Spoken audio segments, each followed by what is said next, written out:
ทำลงแรงมากครับมาหาเก็บยอดมักละก่อนพี่น้องกินกับป่นกันนะทุกคนพี่ก็จะสะอ่อนพี่น้องโอ้ทุกคนกำลังนวดโต๊ะจวนอยู่นะมันบอกพี่น้องนี่กำลังออกย่อนๆเลยบาดนี้ทุกคนนี่กินกันยังกระแสไปพี่น้องคมๆอ่ำลำเลยนะ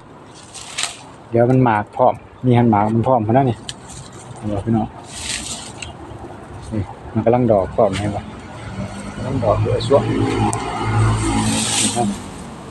เนาะแล้วดึงแบบห้าวๆเลยนะเบอร์ซ้อนก็ได้พี่น้องพี่น้องเอาก็ได้ลายเติมเลยทุกคนว่าสิเก็บมักถั่วกับมักถั่วก็ยังน้อยพี่น้องตั้งเข้ากับ